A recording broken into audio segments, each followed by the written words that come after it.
Wonderful. Well, glad that you guys are all on this afternoon. Like Ruth mentioned, my name is Nate Hastow. Just to give you a little bit of background on me here first, I guess.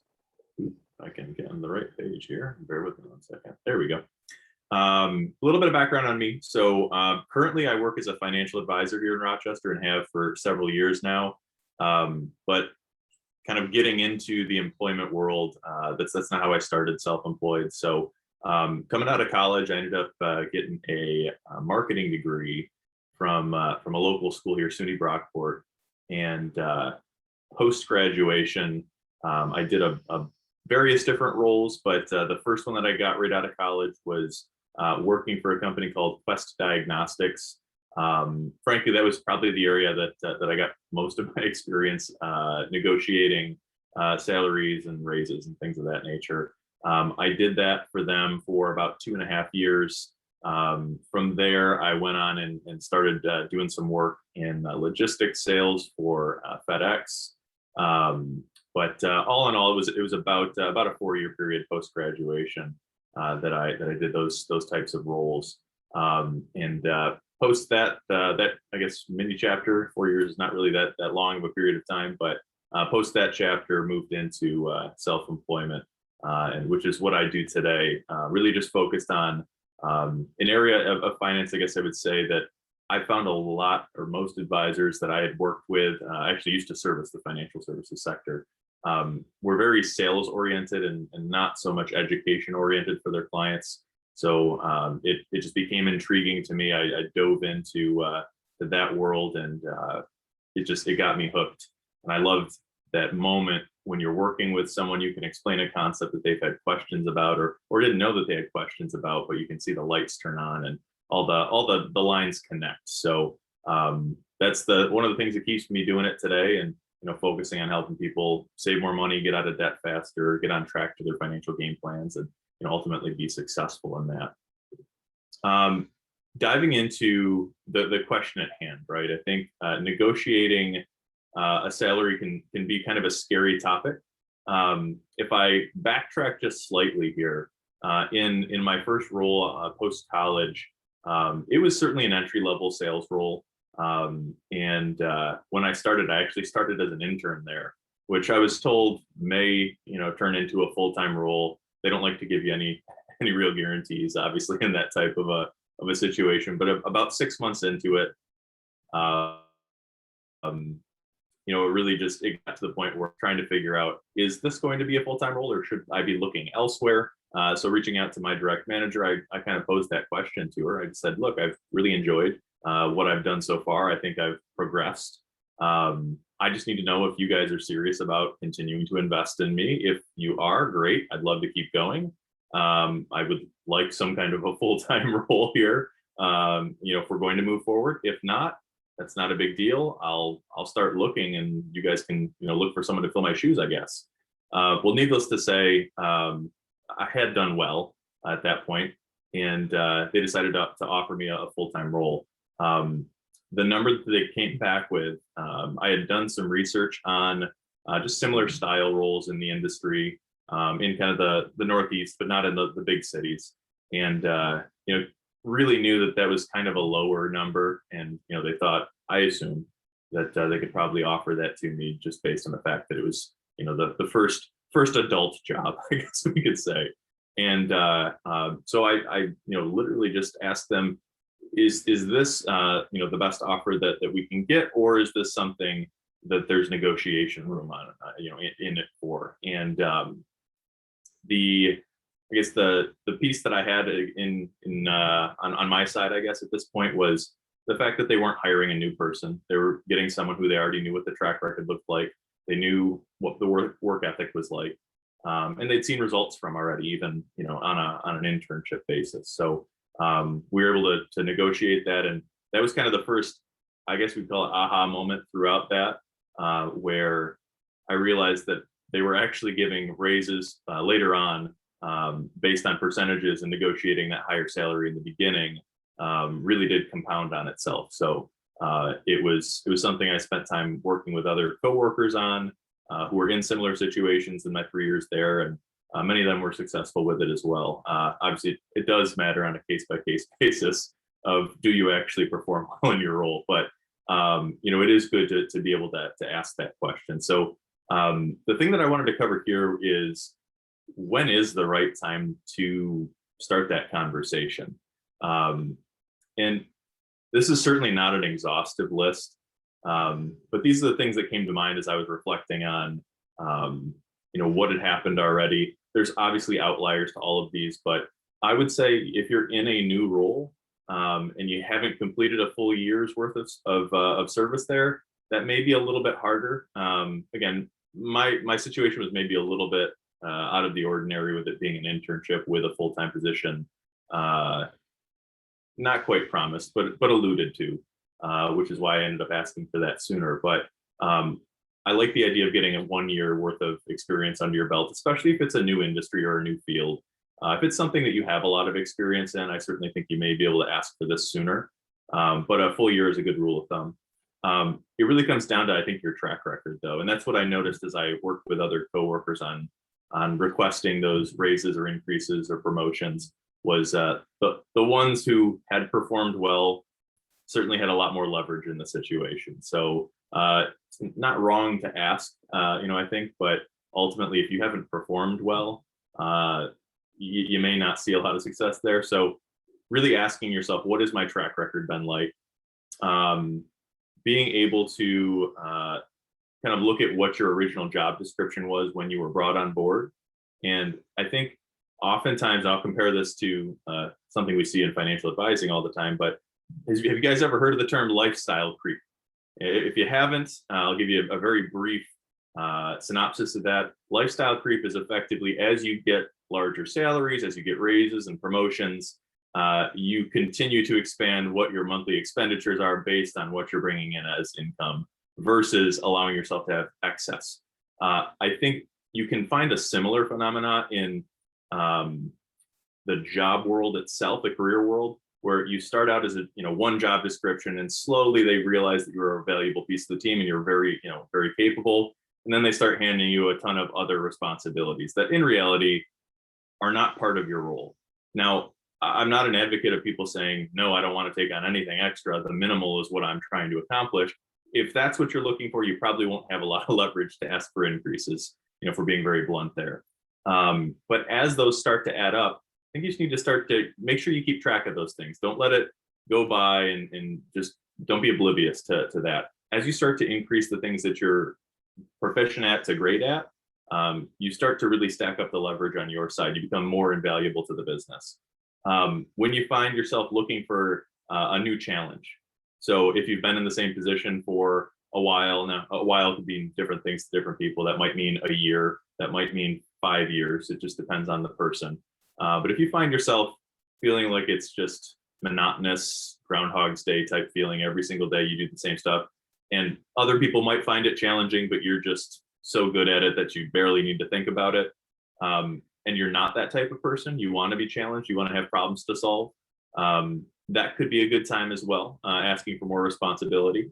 And then lastly on here, if you find yourself, your focus is drifting, you are looking at other jobs, other opportunities, it may be a sign that you can take a look and see if the time is right to ask for that increase of responsibility and increase of pay as well. I think what I've always gotten as feedback, I guess I'll say, from people that I've spent time working with on this question or on this topic is, I do want to get more money for what I'm providing, but I don't want to feel like I'm being ungrateful. I don't want to seem as though I'm being pushy.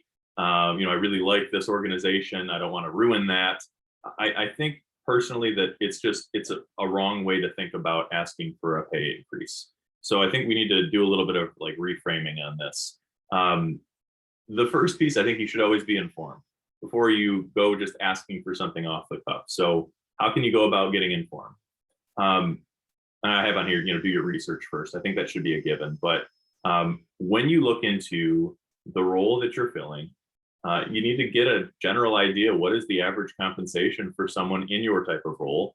And the key part here is in your area. Because if I was looking at people who did a similar role to myself, but I was comparing it to New York City or Los Angeles, California.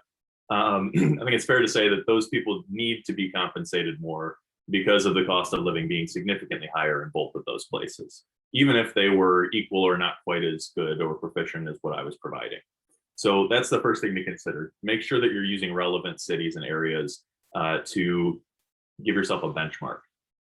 Number two is really, I think you need to be honest about what is your skill level. I think I mentioned this already, so I'll be brief on this.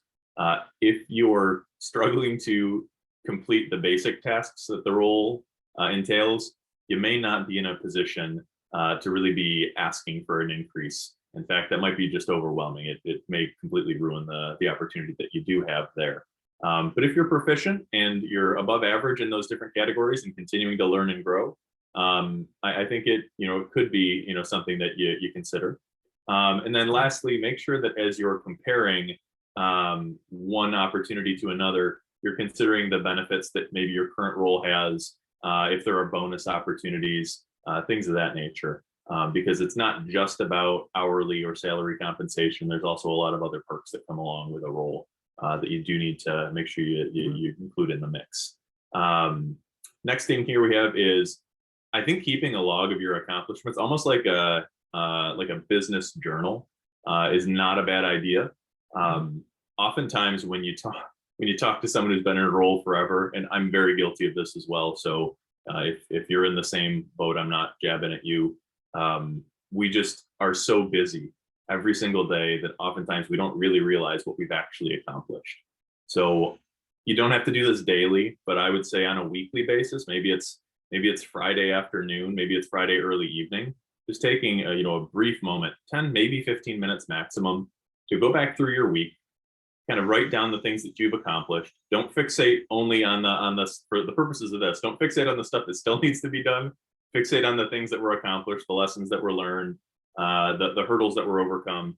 I think that's a good way for you to be able to go back and reflect on what actually have I accomplished in this role if I'm going to be asking for an increase in compensation. And then the last one here is, if you're going to be seriously negotiating a salary or a raise, I think just like in purchasing any big ticket item, which your salary is probably the biggest ticket item, honestly, that you have in your life. You need to be willing to walk away if you're really serious about wanting to negotiate. So being open to potentially moving to a new position, a new company, probably should be something to consider if you're going to, as they say, play hardball.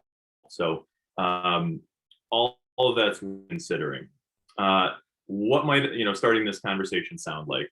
This is certainly not the Bible on this, so I'm just giving you a general overview on how you may be able to start the conversation. Could sound something like this. Obviously, you're directing this to your manager or boss. Hey, so and so, I've really enjoyed working with the manager or the company. I've learned a lot, I've learned a lot, excuse me, from working on a specific project or team. And as I reflect on my career projection, I'm really focused on taking the next steps towards my goals. I believe I've outperformed what my current salary or wage reflects and would love to continue growing with the company. How can we address this to help me continue to grow, or help us continue to grow together? Just a general overview. It certainly does not have to sound exactly like that, but the tone that you're trying to bring across is that you understand your value, however you want to be collaborative with it. You don't want to be demanding or to sound demanding. A lot of that is just in the tone of voice that you use. But two, you're not throwing it out there and saying you need to help or you need to do something for me. This is I want to work on this together type conversation. So it's really, you probably want to rehearse it a bunch before you actually ask this. It shouldn't be probably an off the cuff thought that you let escape out your mouth without the filter going in there. So now inevitably when people think about having this conversation, I think a little perspiration is pretty normal. We don't want to be rejected. We don't want to start conflict. Most people don't enjoy conflict. So I think it's more of a mindset shift that needs to happen here. Oftentimes we build up this talk with a boss or a manager into something far larger than it actually is. And I think if you reframe this a little bit mentally, think of this conversation, asking this question as the start of something rather than the end. This is the be all end all. It is certainly not. And there's been times that I have not asked this as gracefully as I would have liked to. But you have a reputation working with a specific boss or manager, and they kind of know where your heart's at. So you can get away with that. I wouldn't say don't prepare because of that, but be aware that you may have an advocate on your side there, especially if you work for a larger corporation. Your boss is not the one signing the paychecks anyways. It's not their money that you're asking for. You're asking for greater compensation from a bigger organization. The worst thing really, as long as you do this relatively gracefully, the worst thing that can happen is they tell you, no, we're really not in a position to increase anyone's pay right now. Which again, no is not the end of the world. And I think the best thing that comes out of this, good or bad, as far as an answer from the boss or manager, is that you have greater clarity on where you stand as far as how people see you in the organization. If it was a very quick, no, we certainly can't do that. Well, I mean, the truth is it seems as though with that, you may not really be valued appropriately if you've already gone through that mental checklist of, reflecting on what you've accomplished, looking at how far you've gone, reviewing what the appropriate benchmarks would be for someone accomplishing the roles that you have. But it really is good just to have the clarity in all of that. Some helpful resources that hopefully you guys might find useful. This is certainly the same. It was a little different when I was doing it, but these are similar resources to what I had used back then. Using sites like ZipRecruiter or Glassdoor are great to be able to see, one, what are similar comparable roles to what you're accomplishing and what are being offered as benefits or salaries or hourly, depending on what type of work you do. I think networking, appropriate that we're talking about networking on a networking call here, but getting into a position where you can go beyond just the reviews or postings that are listed out there and find out what people in your market are experiencing in similar types of roles is super helpful. I think that's why so many of my former coworkers spent the time coming in and talking with me about that stuff. It was very similar, if not identical, roles that we were both fulfilling. So being able to look at some potentially some bargaining pieces that may be on the table for them, which are very similar to the ones that I was able to bring to the table, it was certainly helpful. And then if you're into reading and you're looking for a kind of I don't want to call it a crash course. It's actually, there's a lot of depth to it. But if you guys have never heard of the book, Never Split the Difference by Chris Voss, that is a fantastic book. I've probably listened to that one 6 to 8 times at this point, read through it once. But I love audiobooks, especially when I'm on the road quite a bit. So that's a real winner. I think you really start to understand tone and how to structure questions in a way that you can really have someone help you work through those problems. And again, you come to the table with what you have in mind. And if they're not the ones helping to come up with the solutions to it, oftentimes it creates this perceived conflict where you're making demands rather than trying to be collaborative and solve a problem together. So guys, that's all that I've got here today. So if there's questions, feedback, certainly happy to I guess answer any of those things or just hear what you guys have experienced or think.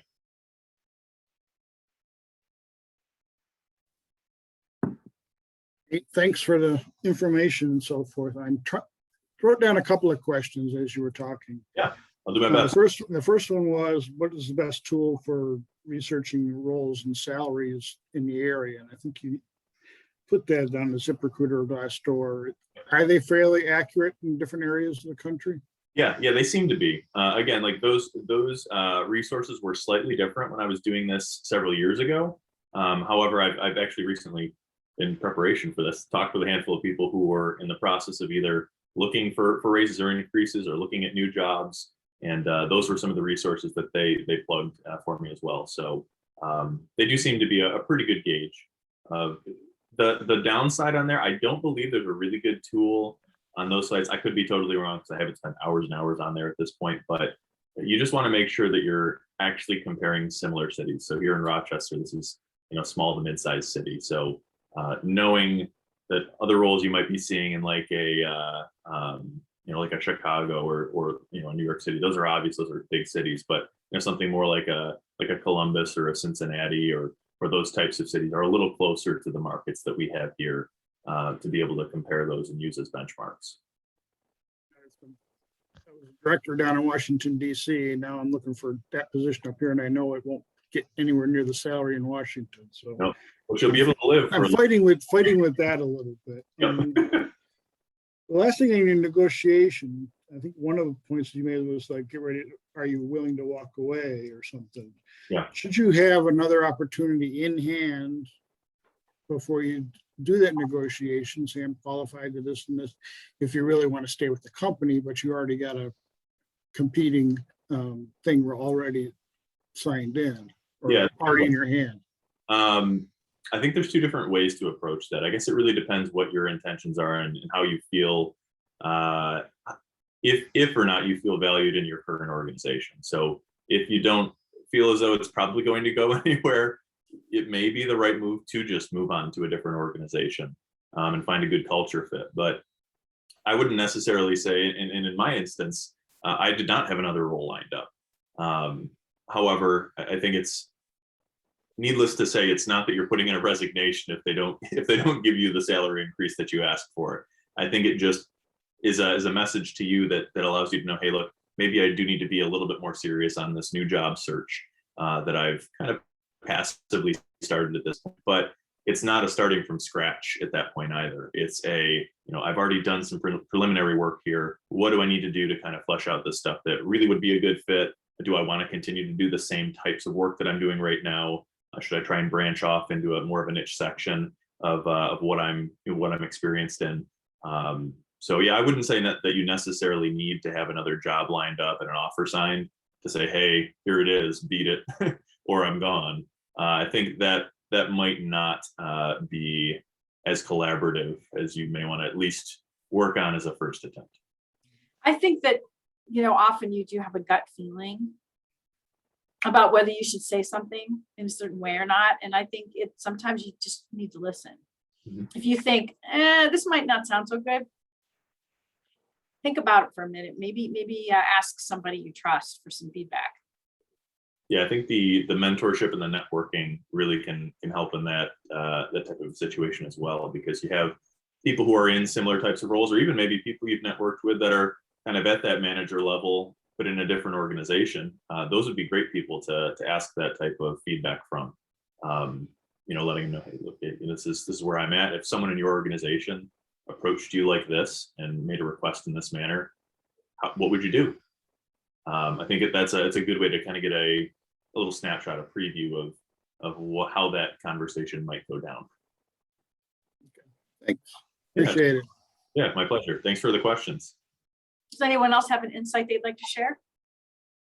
Salary.com is still up and running, and I believe might still have salary data. I don't know how accurate it is compared to other sources, though.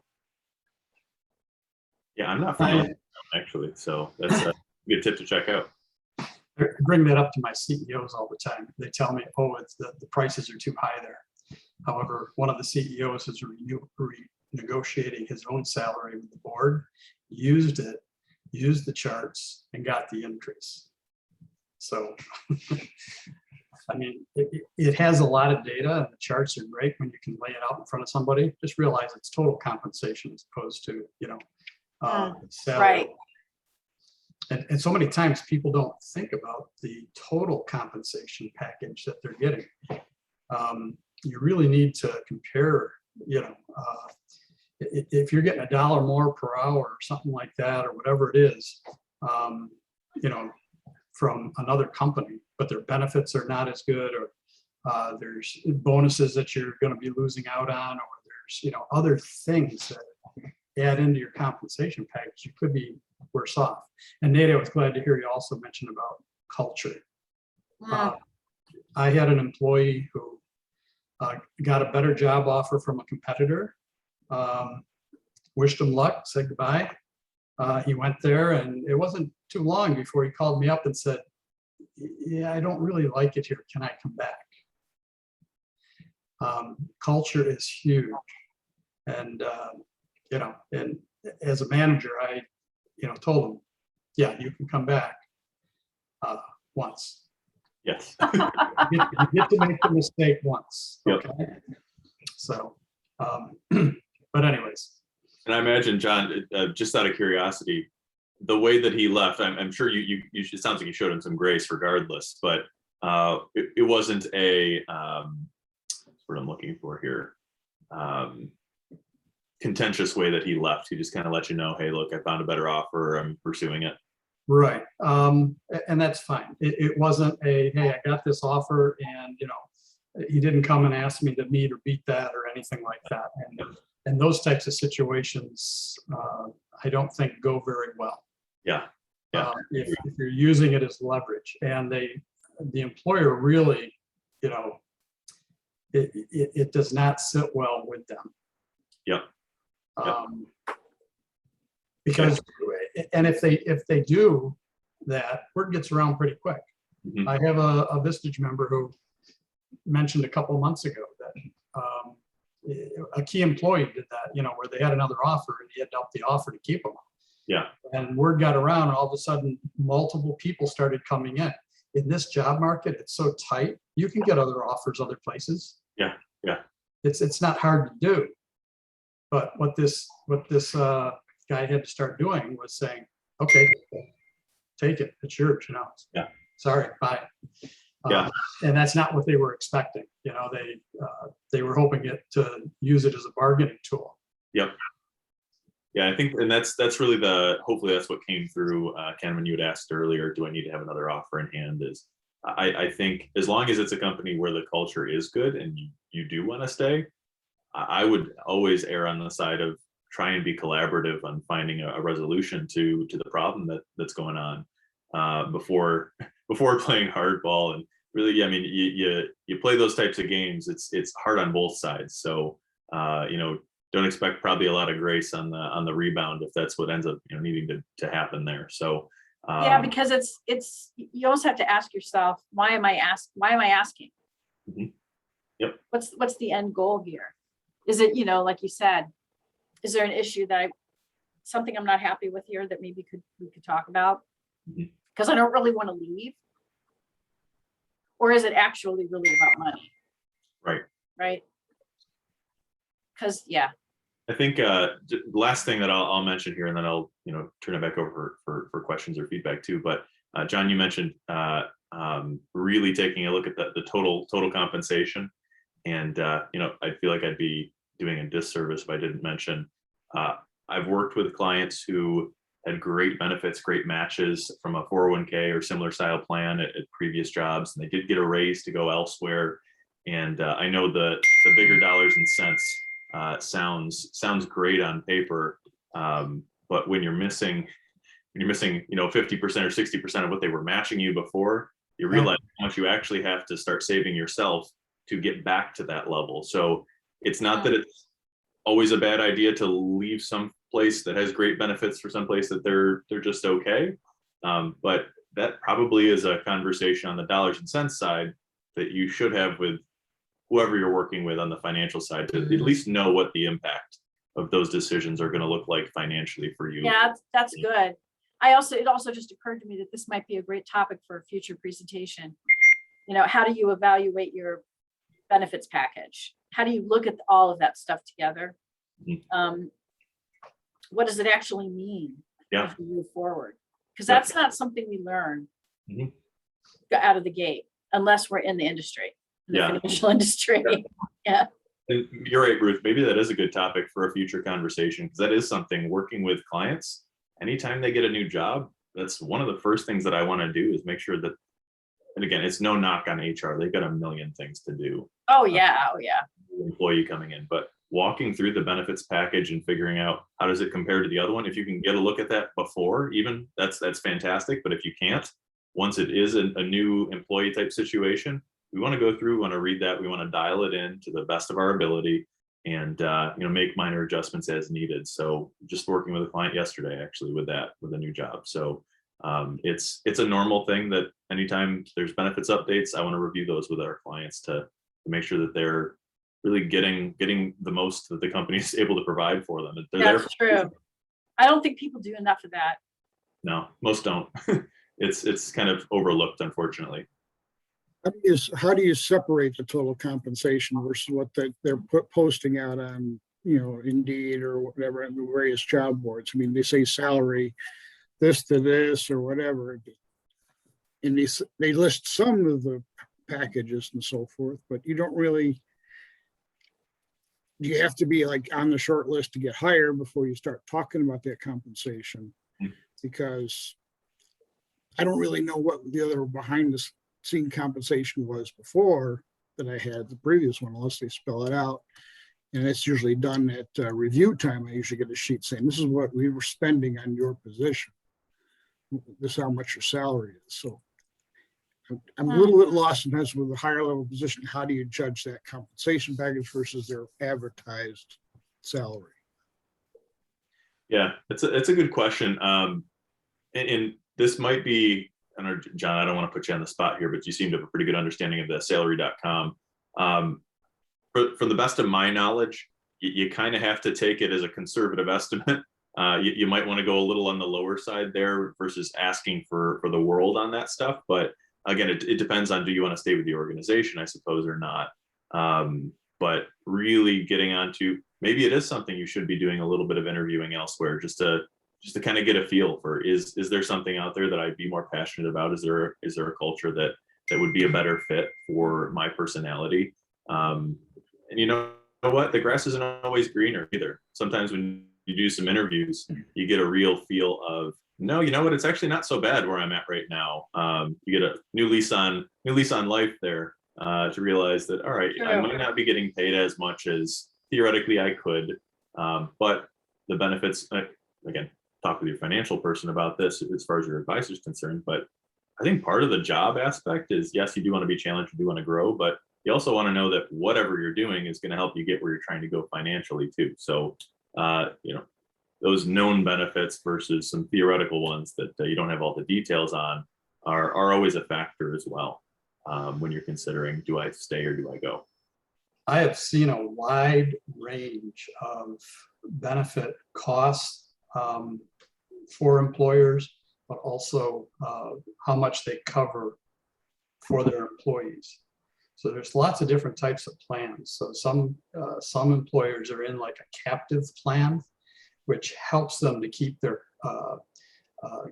healthcare costs low, to the point where I know one of my members offers free healthcare for individual members, individual employees, not family package. It's extra for family, but if you're if it's just you on the plan, it's free. They pay all of it. And others, varying degrees, but it changed, there's a big difference between that. Ken, one of the best ways to find out about companies is networking and talk to people at the lower levels and find out, you'll hear me talking to folks tonight at the event, different companies. And one of the things I'll ask is, what do you like most about the company? What would you change if you could? Just those two questions, the answers to those two questions will tell you a lot. And as you get to know them better, you can ask more questions. Now, one of my other employers or members, they've been on the country's, they made it up to number 9 best places to work in the country. One of the things they put together, they had what they called their subs menu. It looked just like a menu you'd find at a restaurant at a subs shop. But subs stood for special, unique benefits. And it listed all the different things that they do in their company. And they had it posted so that the employees remembered these things. And hopefully, if they were looking somewhere else, they could use that as a checklist to go through and say, do you have this? Do you have that? I mean, one of the things was, they had on the list was free parking. Free parking. Of course it's free. And they go, not downtown, it's not. Oh yeah, I've had jobs where I had to pay for parking. It was painful. So, every little thing they had on that list to remind their employees all the different benefits that they don't normally think about that they're receiving from the company. Great. Yeah. Parking certainly hits when you're in the building. you have to pay the part of the parking. And unfortunately, they'd be able to take that out pre-tax, but you know, it's still a good chunk of money that you have to pay for each month. I love your advice, John, about talking to people, because that's the number one thing that I tell my clients. You are not going to find a job you want just by throwing a bunch of resumes into a bunch of tracking systems. It's just not going to happen. I mean, maybe you'll get lucky, but is that how you want to conduct your job search, by praying for luck? You know, Like to get your foot on the door and in, you know, earning something, at least while you search for the next job. I'm going to stop the recording here, although we can keep the discussion going. Thank you, Nate. I really appreciate it. Yeah, my pleasure. Thanks for having me, guys. Yeah, Thanks, Nate. Yeah, good job. Good job.